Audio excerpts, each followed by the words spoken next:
Seperti diketahui, Haul Solo memang menjadi salah satu kegiatan yang dinanti oleh banyak orang dari seluruh penjuru.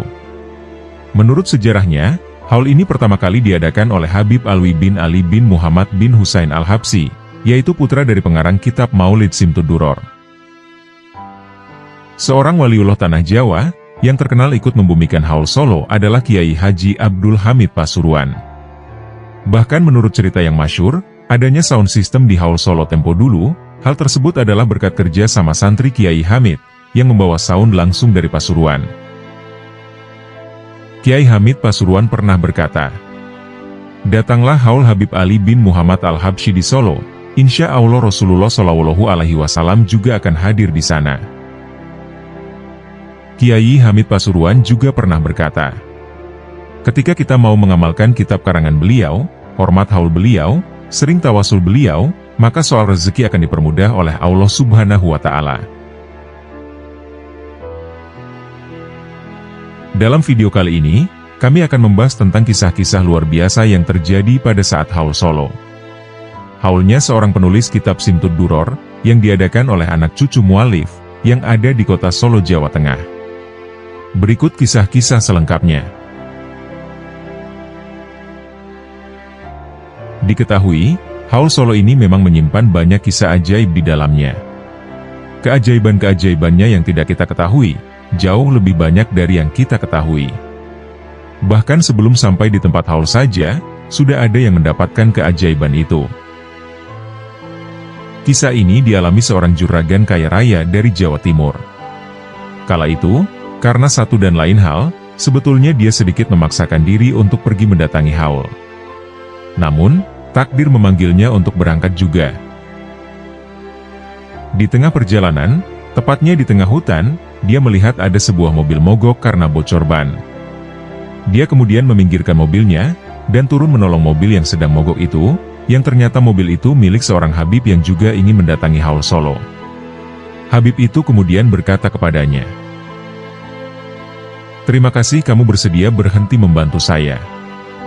Di sini saya sudah berjam-jam karena mobil mogok. Setiap mobil yang saya minta berhenti untuk meminta tolong, semuanya menolak. Dan saya sudah berputus asa. Alhamdulillah, untung saja kamu tadi bersedia berhenti. Semoga Allah membalas kebaikanmu ini. Saya doakan kamu banyak rezeki, usahanya lancar, dan semuanya penuh berkah." Dan singkat cerita, setelah acara Haul Solo, orang Jawa Timur itu kemudian bercerita, "Demi Allah, saya seperti mendapat durian runtuh saja. Haul Solo yang mengundang saya untuk mendapatkan semua ini. Tidak berselang lama, tidak sampai 2 tahun, dan tidak ada yang mengira sebelumnya, bisnis saya maju pesat luar biasa. Bahkan tidak lumrah pesatnya. Tidak lain karena doa Habib di tengah hutan itu."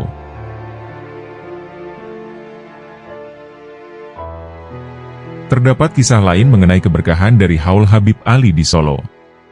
Kisah kali ini disampaikan oleh Habib Alwi bin Ali, Al-Habsyi Solo.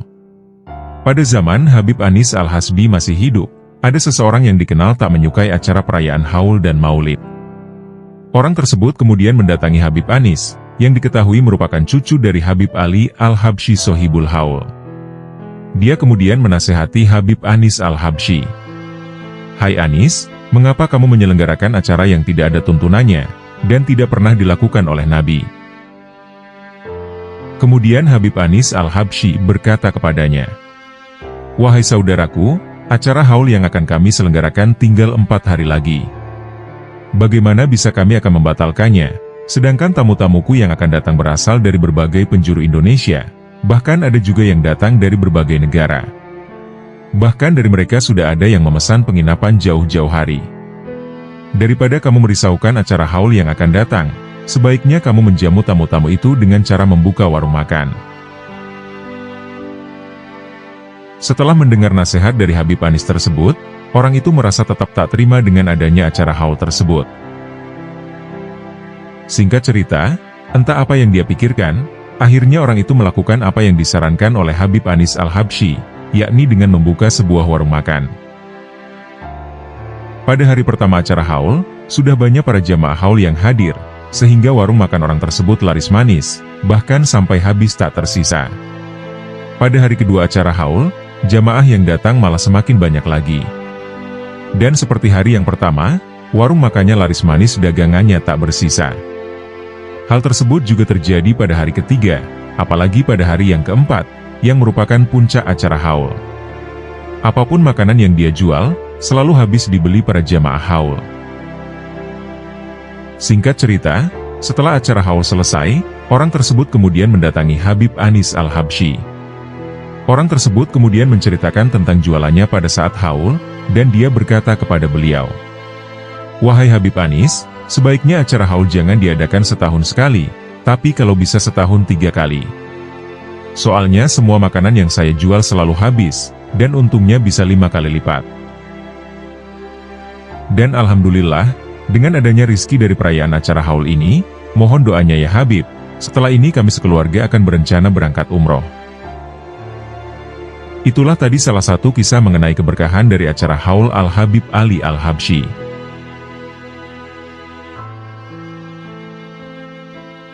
Terdapat kisah luar biasa seputaran haul Solo, yang kini datang dan dialami oleh seseorang yang berasal dari kota Kudus.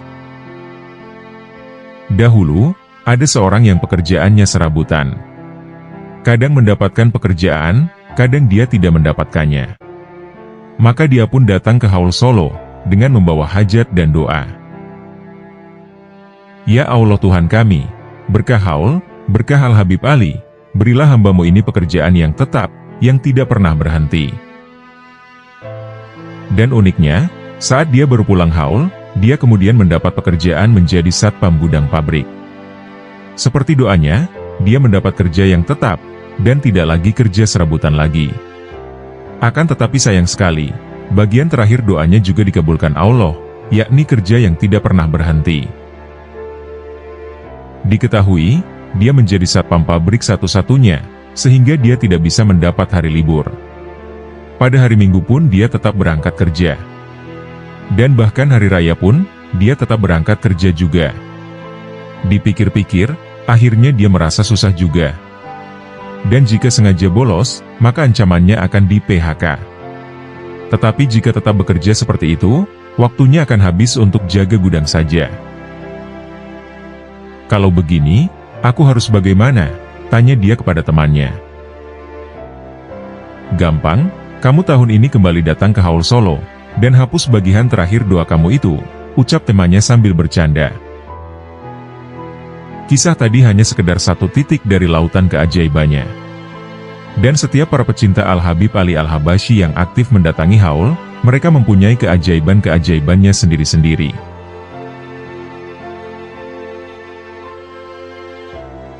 Kisah keberkahan haul Solo juga pernah dialami oleh seseorang, yang saat itu dia sedang dililit banyak hutang. Saat mendatangi haul, dia secara khusus berniat semoga barokah haul, dia kemudian dapat melunasi hutang-hutangnya. Dan ketika di sana, dia menziarahi makam Al-Habib Alawi bin Ali Al-Habsyi, anak dari Sohibul Haul. Dia kemudian bertawasul kepada beliau. Wahai Habib Alwi, saya datang kemari mendatangi haul yang engkau selenggarakan ini, dengan saya punya banyak hajat. Hutang saya banyak, jumlahnya sekian juta rupiah ya Habib. Dan saya sudah malu, bertahun-tahun saya belum dapat melunasinya. Dengan barokahmu, saya mohon dengan sangat ya Habib, lunasilah hutang-hutangku ini. Dan tidaklah aku pulang dari majelismu ini, kecuali telah lunas hutang-hutangku. Sesudah bertawasul yang terdengar sangat unik itu, dia kemudian berencana kembali pulang. Dia sudah tidak peduli lagi, mau dikabulkan atau tidak tawasulnya itu. Baginya, yang penting sudah curhat, dan seperti itu dia sudah merasa lega. Dan tidak disangka, ketika dia baru berjalan 1 atau 2 kilometer dari tempat haul, mobil bannya tiba-tiba bocor. Dia dan rombongan pun kemudian turun, menunggu mengganti ban. Seandainya tidak bocor, dalam senggang waktu cukup lama itu, mungkin dia sudah sampai kota Boyolali. Tetapi karena bocor ban, dia tetap ada di dekat tempat haul. Sambil menunggu ban mobil yang sedang ditangani, teleponnya tiba-tiba berdering. Ternyata seorang temannya mengabari, bahwa dia sedang ditunggu di suatu tempat, yang kebetulan berada tidak jauh dari bocor bannya tadi. "Cepat ke sini, soalnya ada yang mau bertemu denganmu." Daripada menunggu di perempatan jalan, biar sambil menunggu ban mobil diganti, dia kemudian segera menuju tempat yang dimaksud. Hanya beberapa meter saja dari situ. Ternyata, yang ingin bertemu tersebut adalah seorang juragan kaya dari Jakarta, yang sedang membagi-bagikan amplop zakatnya. Dan dia pada akhirnya kebagian jatah juga. Dan begitu dibuka beberapa menit kemudian, di dalamnya ternyata ada uang puluhan juta rupiah, yang nilainya berlipat lebih banyak dari jumlah hutangnya. Dia pun kemudian berseru kegirangan, "Alhamdulillah Habib Alwi, engkau membayarnya kontan." Kisah meminta tolong kepada orang yang telah mati, atau dari para aulia, bagi kita bukan barang yang aneh. Keyakinan kita menyatakan, bahwa di dalam kuburnya, para solihin dan para aulia itu tidak mati.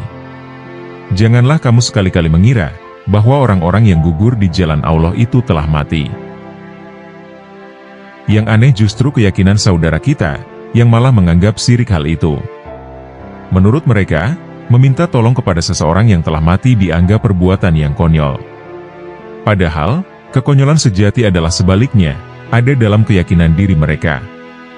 Lihat saja, mereka meyakini dalam benda padat dan benda mati, seperti obat sakit kepala, Allah Ta'ala menaruh kemaziahan, menaruh khasiat tertentu, sehingga saat kepala mereka sakit. Sehingga mereka datang, dan meminta tolong kepada benda padat benda mati tersebut. Giliran ada seseorang yang sakit, kemudian berobat dan minta didoakan seorang soleh seperti ulama dan kiai, atau berdoa bertawasul di samping makam aulia, mereka menganggapnya hal itu syirik serta konyol. Sebenarnya pemahaman ini tentu sangatlah ganjil. Terhadap benda mati seperti obat mereka menaruh keyakinan, tetapi kepada benda yang Allah Subhanahu wa Ta'ala ciptakan dengan kekuasaannya sendiri, dan telah diperintahkan malaikat untuk sujud takzim kepadanya, yakni manusia, mereka malah tidak meyakininya. Berhubungan dengan ini, ada satu kisah menarik. Kisah ini berasal dari Al-Habib Muhammad bin Ahmad Al-Muhdor Bondowoso. Saat beliau masih kecil, beliau mengikuti perjalanan ziarah ayahandanya, yakni Al-Habib Ahmad Al-Muhdor. Diketahui, saat itu beliau bersama sang ayahanda berziarah ke kota Ziasbah. Al-Habib Muhammad Al-Muhdor masuk ke kota itu dalam keadaan dipapah, karena beliau sedang sakit. Dan pada malam harinya penyakitnya menjadi semakin parah, sampai dikatakan ajal nyaris menjemputnya. Kakak beliau, Al-Habib Hamid bin Ahmad segera mencari ayahanda mereka, yang sedang sholat awabin di masjidnya Al-Imam Hasan bin Soleh Al-Bahar Al-Jufri. Al-Habib Hasan ini adalah salah satu aulia termasyhur di zamannya, yang merupakan guru Al-Habib Ahmad. "Wahai ayah, penyakit Muhammad anakmu semakin parah. Sudah saatnya ayah menengoknya," kata Al-Habib Hamid. Mendengar kabar itu, Al-Habib Ahmad segera menuju makam Al-Habib Hasan Al-Bahar, dan berkata di dekat pusaranya, "Wahai Hasan, demi Allah, seandainya terjadi sesuatu dengan anakku Muhammad, maka aku akan pulang balik ke Hosamir." Al-Habib Hamid yang mendengarnya menjadi terkejut bukan kepalang. Dia menyaksikan sendiri adiknya sedang sekarat, dan kini ayahnya mengancam jika adiknya sampai mati, maka ayahnya akan ke kota Hosamir, maksudnya akan menjadi golongan yang mensyirikan maulid, tahlil, tawasul, dan ziarah kubur. Karena kota Hosamir adalah sebuah kota yang penduduknya berkeyakinan berfaham seperti itu. Kata-kata ayahandanya yang mengultimatum Al-Habib Hasan itu, membuatnya kemudian berkata, "Innalillahi wa inna ilaihi rojiun. Ayahku pergi berangkat menziarahi para leluhurnya, bisa-bisa nanti pulang menjadi golongan yang suka mengkafirkan orang. Sungguh, ini musibah yang teramat besar." Sesudah dari makam itu, Al-Habib Ahmad kembali lagi beribadah di masjid seperti semula. Sedangkan, Al-Habib Hamid segera kembali melihat keadaan adiknya, yakni Al-Habib Muhammad Al-Muhdor. Dan benar saja, karomah para aulia besar itu kontan. Saat itu juga, Al-Habib Hamid mendapati adiknya sudah dapat duduk, dan mulai terlihat tanda-tanda sehat, dan dia bahkan sedang makan separuh roti kering. Saat datang ke Ziasbah, Al-Habib Muhammad berjalan dengan ditandu. Keluar dari sana, Al-Habib Muhammad sudah duduk di atas kuda. Sebuah kuda jantan hadiah dari keluarga Al-Habib Hasan Al-Bahr, yang merasa gembira dengan kembali sehatnya Al-Habib Muhammad. Berkaca dari kisah barusan tadi, alangkah baiknya saat kita semua ada di kota Solo, terutama saat majelis haul ini. Kalau bisa, kita sempatkan berziarah ke makam para aulianya, wabil khusus Sohibul Hadroh, Al-Habib Alwi bin Ali Al-Habasyi. Yang mana, makamnya berada di sebelah selatan masjid, yang berdampingan dengan makam kedua putranya, yakni Habib Ahmad bin Alwi Al-Habasyi, dan Habib Muhammad Anis bin Alwi Al-Habasyi.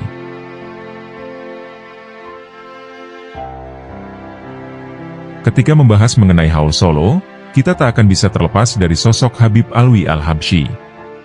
Beliau, Al-Habib Alwi bin Ali Al-Habsyi, adalah sosok orang yang pertama kali mengadakan haul Solo tersebut. Dalam mengenang perjuangan sang ayah, Habib Alwi juga dengan membangun Masjid Riyad di Solo, yang namanya juga sama seperti yang dibangun sang ayah di Sewun Hadramaut.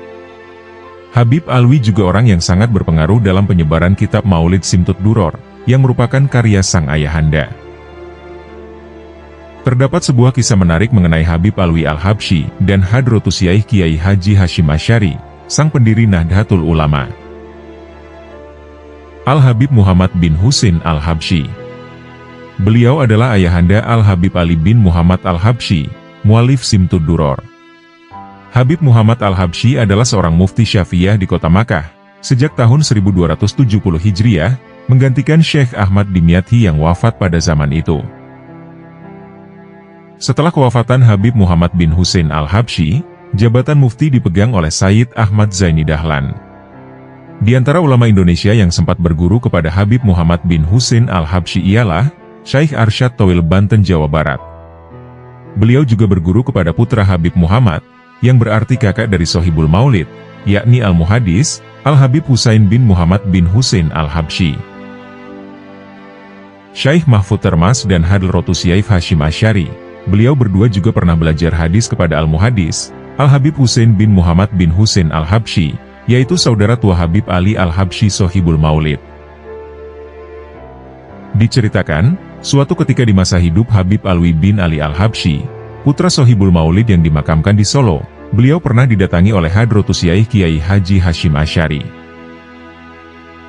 Setelah beliau mendapat kabar bahwa ada salah satu keponakan gurunya yang sedang berada di kota Solo, Kiai Hashim kemudian berencana mendatanginya. Dalam perjalanan Kiai Hashim dari Jombang menuju Tegal, beliau menyempatkan mampir ke Solo, untuk menemui Habib Alwi Al-Habsyi, dengan niatan untuk menyambung silaturahmi. Bahkan, diceritakan saat itu beliau pergi ke sana dengan menaiki dokar. Dalam pertemuan tersebut, beliau banyak bercerita tentang pengalaman beliau menjadi murid Habib Husain, kakak dari Habib Ali Sohibul Maulid, yang berarti adalah paman dari Habib Alwi Al-Habsyi. Dikisahkan saat itu oleh Al-Habib Muhammad Anis bin Alwi Al-Habsyi Solo. Kemudian banyak pula ulama yang berguru kepada para murid Habib Ali Al-Habsyi, yang saat itu tersebar di seantero Nusantara. Misalnya ulama yang ada di sekitar Pasuruan, seperti Kiai Ahmad Kusyairi, dan Kiai Ali Murtado, yang berguru kepada Habib Alwi bin Segaf As-Segaf. Dan juga Kiai Haji Abdul Hamid Pasuruan, yang berguru kepada Habib Jakfar bin Syaihon As-Segaf. Dan ketika ada acara haul Habib Ali Sohibul Maulid di Solo, para kiai beserta santrinya berbondong-bondong ke Solo. Begitu juga di daerah lainnya seperti Jakarta, Jawa Barat, dan daerah lain-lain. Demikian kisah Hadratus Yaih Kiai Haji Hashim Asy'ari, ketika mengunjungi keponakan gurunya yang berada di Solo, yakni Habib Alwi bin Ali Al-Habsyi.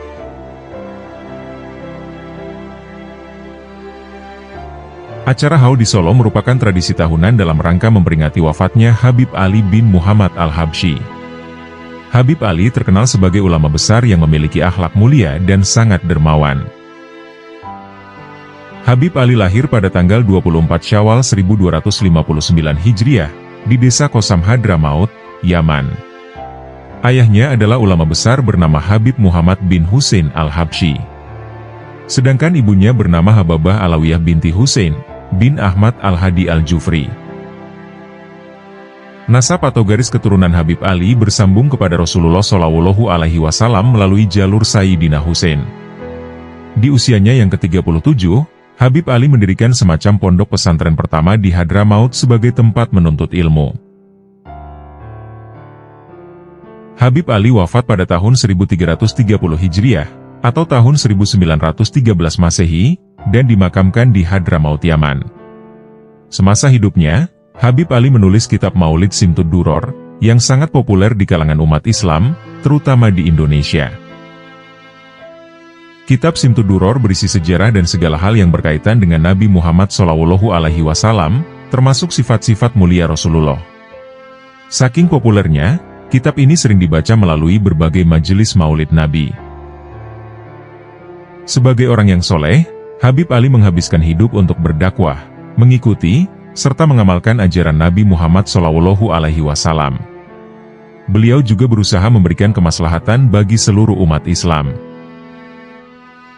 Diketahui, Habib Ali bin Muhammad Al-Habsyi memiliki seorang putra bernama Habib Alwi, yang hijrah ke Indonesia untuk berdakwah. Habib Alwi kemudian mendirikan Masjid Riyad, yang berlokasi di Pasar Kliwon, Solo. Haul adalah peringatan hari kematian, atau peringatan hari wafatnya seseorang, dan digelar secara tahunan. Haul umumnya ditujukan untuk seseorang yang memiliki pengaruh penting, seperti ulama dan kiai. Haul Habib Ali Solo pertama kali dicetuskan oleh anak Habib Ali. Setelah wafatnya Habib Ali, perjuangan dakwah tetap dilanjutkan para generasi penerus, salah satunya Habib Alwi bin Ali Al-Habsyi, yang hijrah ke Indonesia. Habib Alwi memiliki seorang putra bernama Habib Muhammad Anis Al-Habsyi. Beliau lahir pada tanggal 5 Mei 1928 di Garut, Jawa Barat. Habib Anis dididik sang ayah, sehingga tumbuh menjadi seseorang yang alim, berbudi luhur, dan istiqomah dalam berbagai kebaikan. Habib Muhammad Anis adalah cucu Habib Ali Al-Habsyi. Habib Anis Al-Habsyi merupakan sosok berpengaruh dalam acara Haul di Solo dan perkembangan Maulid Simtud Duror di Indonesia. Peringatan Haul Habib Ali Al-Habsyi diisi banyak kegiatan. Di antaranya ceramah atau tausiah dari para ulama, kajian kitab dan tafsir Al-Quran, pendalaman hadis, doa bersama, hingga melantunkan sholawat dan qosidah. Mengingat Habib Ali adalah sosok ulama besar yang sangat berpengaruh, maka acara Haul di Solo selalu dibanjiri banyak jamaah. Acara Haul Solo bukan hanya digelar sebagai bentuk penghormatan kepada Habib Ali, tapi juga momentum untuk memperkuat iman, dan mempererat ukhuwah Islamiyah. Di Kompleks Masjid Ar-Riyad, Pasar Kliwon, Solo, bisa ditemukan 3 makam keturunan Habib Ali bin Muhammad Al-Habsyi. Di antaranya adalah Habib Alwi bin Ali, Habib Ahmad bin Ali, dan Habib Anis bin Alwi Al-Habsyi.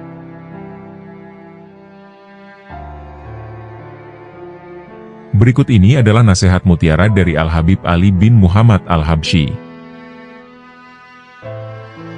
Camkanlah, jangan sampai kalian tidak mempelajari ilmu bahasa, nahwu, dan sorof. Karena ilmu bahasa merupakan dasar, dan perantara kalian untuk memahami semua ilmu. Wahai saudaraku, berprasangka baiklah kepada Allah Subhanahu wa Ta'ala, wujudkanlah kebenaran janjinya, dan rasakanlah kebesaran rahmat-Nya. Cukuplah bagi kita firman Allah Subhanahu wa Ta'ala, seperti disabdakan Rasulullah Shallallahu Alaihi Wasallam. Aku bersama prasangka hambaku terhadapku, maka berprasangkalah kepadaku sesukamu. Jika seorang hamba memedulikan penyakit hati seperti penyakit badan, niscaya mereka akan mendapatkan tabib di hadapan mereka.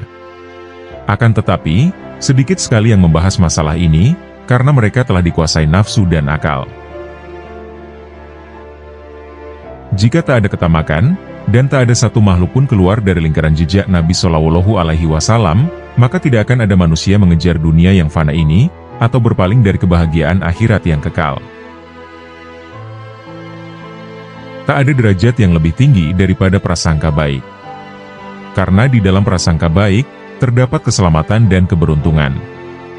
Di dalam keluasan rahmat Allah Subhanahu wa Ta'ala, maka sirnalah amalmu seperti amal setiap makhluk. Di dalam rahasia Allah Ta'ala yang dititipkan pada makhluknya, Terdapat sesuatu yang mengharuskan untuk berkeyakinan bahwa semua makhluk adalah aulia. Keteguhan yang sempurna itu berbeda-beda. Keteguhan dalam perkataan berbeda dengan keteguhan dalam perbuatan. Keteguhan perbuatan berbeda dengan keteguhan dalam beramal. Keteguhan dalam beramal berbeda dengan keteguhan dalam mencari. Keteguhan dalam mencari berbeda dengan keteguhan dalam apa yang dicari. Sedangkan hakikatnya, secara utuh dan merupakan kedudukan yang terakhir, adalah tidak memalingkan pandangan dari Allah Subhanahu wa Ta'ala sekedip mata pun, bahkan yang lebih cepat dari itu. Janganlah engkau putuskan kehadiranmu di tempat-tempat yang baik karena alasan kesibukan dunia. Hati-hatilah, karena itu merupakan tipu daya setan.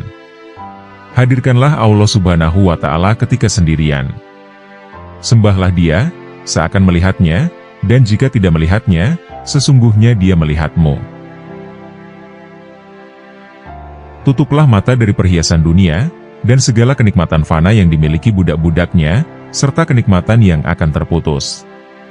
Sesungguhnya semuanya seperti yang engkau saksikan, bahwa dunia ini cepat berpindah dan dekat kefanaannya. Jadikanlah Al-Quran dan zikir kepada Allah Subhanahu wa Ta'ala sebagai bacaan sehari-harimu. Bertafakurlah terhadap nikmat Allah Subhanahu wa Ta'ala. Jika mungkin, setiap waktu hanya ada antara dirimu dan Allah Subhanahu wa Ta'ala, dan pada saat itu telitilah diri sendiri. Rasulullah Shallallahu Alaihi Wasallam bersabda, "Telitilah dirimu sebelum kalian diteliti." Seseorang yang meneliti dirinya di dunia, perhitungan baginya akan lebih ringan di akhirat kelak. Orang yang lalai mengira bahwa dirinya mencapai kelezatan dunia, tanpa mengetahui bahwa sebenarnya kemanisan dunia bercampur dengan kepahitannya. Sedangkan kehidupan indah yang sebenarnya adalah berpaling dari dunia, kemudian masuk ke hadirat yang maha kaya dengan sifat fakir, miskin, lalu memetik sesuatu yang indah dari tempat itu. Kerjakanlah segala perintah Allah Subhanahu wa Ta'ala, dan tinggalkanlah larangannya. Jangan sampai Allah Subhanahu wa Ta'ala melihatmu melakukan apa yang dilarangnya, atau kehilanganmu pada perintahnya. Bangkitlah untuk memenuhi hak Allah Subhanahu wa Ta'ala. Bersemangatlah melakukan sesuatu yang membuat para salaf mulia. Cabutlah ketajaman dari sarung pedang tabiatmu, yang membelah akar cinta dari asalnya. Taburilah tanah dengan benih pohon-pohon kezuhudan, hingga menghasilkan qurb, kedekatan, kepada Allah Subhanahu wa Ta'ala, air telaga dari celah wisol, atau persatuan dengan Allah Subhanahu wa Ta'ala, dan pengetahuan pada puncak tujuan. Yang selalu memperlambat terkabulnya doa seorang hamba adalah karena harapan yang rendah, yakni mengharapkan sesuatu dari makhluk. Angkatlah pandanganmu secara keseluruhan kepada zat yang dibutuhkan semua makhluk, maka akan tampak tanda-tanda terkabulnya doa. Niat merupakan pondasi dalam amal. Seseorang akan memperoleh karunia sesuai dengan niatnya. Betapa sering niat membuat orang yang jauh dari Allah Subhanahu wa Ta'ala menjadi dekat kepadanya, dan merubah sesuatu yang sulit menjadi ringan.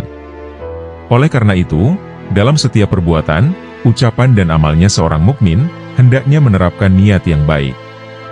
Tidak ada seorang pun yang mencapai kesuksesan dan keberhasilan, kecuali karena niat yang baik. Sabda kekasih Allah Subhanahu wa Ta'ala yang paling agung, Al-Mustafa Shallallahu Alaihi Wasallam berikut ini cukup menjadi bukti keutamaan niat. Rasulullah Shallallahu Alaihi Wasallam bersabda, "Sesungguhnya balasan setiap amal tergantung dari niatnya." Hadis riwayat Bukhari dan Muslim. Niat seorang mukmin lebih baik daripada amalnya. Sudah menjadi sifat seorang mukmin untuk menetapkan berbagai amal yang agung dan berusaha mengamalkannya, padahal dia hanya mampu mengamalkan sebagian darinya. Sebagai contoh adalah orang yang berniat menggunakan semua nafasnya atau waktunya untuk membaca wirid, zikir, atau untuk berpikir. Ternyata dia hanya mampu menggunakan sebagian waktunya saja. Apa yang telah dia kerjakan itu baik, tapi niatnya tersebut lebih baik daripada amal yang telah dia kerjakan. Motivasi tobat sangat banyak, tetapi penyebab paling kuat adalah renungan atau berpikir. Renungkanlah berbagai nikmat yang diberikan Allah Subhanahu wa Ta'ala kepadamu, sejak engkau berupa mani, hingga engkau menjadi manusia sempurna yang lahir ke alam ini, dan berbagai nikmat lainnya yang kau peroleh hingga saat ini. Renungkanlah semua nikmat Allah Subhanahu wa Ta'ala dalam setiap masa pertumbuhanmu. Sebab, dalam setiap napas terdapat banyak nikmat Allah Subhanahu wa Ta'ala. Jika engkau renungkan semua ini, maka dalam dirimu akan muncul rasa cinta kepada Allah Subhanahu wa Ta'ala. Karena sudah menjadi watak hati untuk mencintai siapapun yang berbuat baik kepadanya, sebagaimana sabda Rasulullah Shallallahu Alaihi Wasallam. Dan hakikatnya yang berbuat baik kepadamu adalah Allah Subhanahu wa Ta'ala. Cinta kepada Allah Subhanahu wa Ta'ala merupakan jalan paling mulia yang dapat membuat seseorang bertobat. Demi menyenangkan kekasihnya, seorang pecinta dapat melakukan sesuatu yang berada di luar kemampuannya. Apalagi untuk hal-hal yang mampu ia lakukan. Seorang pecinta akan berusaha sekuat tenaga, meninggalkan segala sesuatu yang dapat membuat kekasihnya murka. Cinta adalah buah terbesar fikir. Merenung atau fikir akan membuahkan rasa malu. Jika engkau merenungkan berbagai nikmat yang diberikan Allah Subhanahu wa Ta'ala kepadamu, maka engkau akan malu jika engkau menggunakan berbagai nikmat itu untuk bermaksiat kepadanya. Selain membuahkan cinta dan rasa malu, yang merupakan motivasi terkuat untuk bertobat, maka merenung juga membuahkan rasa takut kepada Allah Subhanahu wa Ta'ala, atau khosyah. Seseorang yang memikirkan berbagai bencana yang akan dia peroleh karena maksiat, seperti pengusiran, kemurkaan, siksa, dan hijab, serta menyadari keagungan dan kebesaran Allah Subhanahu wa Ta'ala, dan betapa keras siksanya, maka mau tidak mau dia akan sangat takut kepada Allah Subhanahu wa Ta'ala.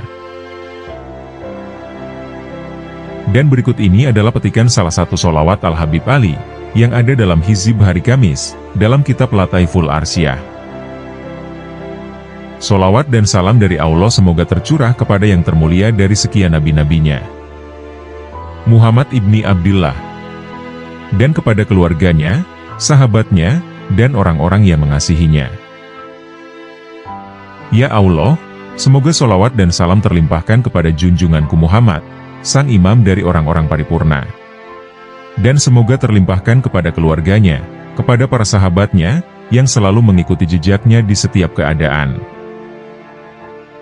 Ya Allah, haturkanlah penghormatan terbaikku, kepada sang terbaik dari para tetuanku, junjunganku Rasulullah Muhammad putra Abdillah, sosok harapan atas tersingkapnya kesusahanku.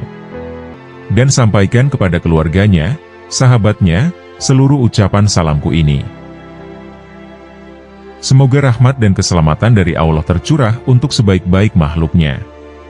Dan semoga tercurah kepada para keluarga, sahabat-sahabatnya, yang benar-benar mencintai dan mengasihi dirinya. Demikianlah kisah-kisah luar biasa, serta keutamaan tentang perayaan Haul Solo. Semoga Allah Subhanahu wa Ta'ala mengumpulkan kita dengan para kekasihnya, di dunia maupun akhirat. Semoga kita dapat meneladani kepribadian akhlak para kekasih Allah, serta mengambil hikmah dari kisah-kisahnya. Dan semoga dengan apa yang telah kami sampaikan, dapat menambah ketakwaan kita kepada Allah Subhanahu wa Ta'ala. Wallahu a'lam bishawab. Terima kasih telah menonton. Jangan lupa klik tombol subscribe, like, komen, dan share, sebagai bentuk dukungan terhadap channel kami.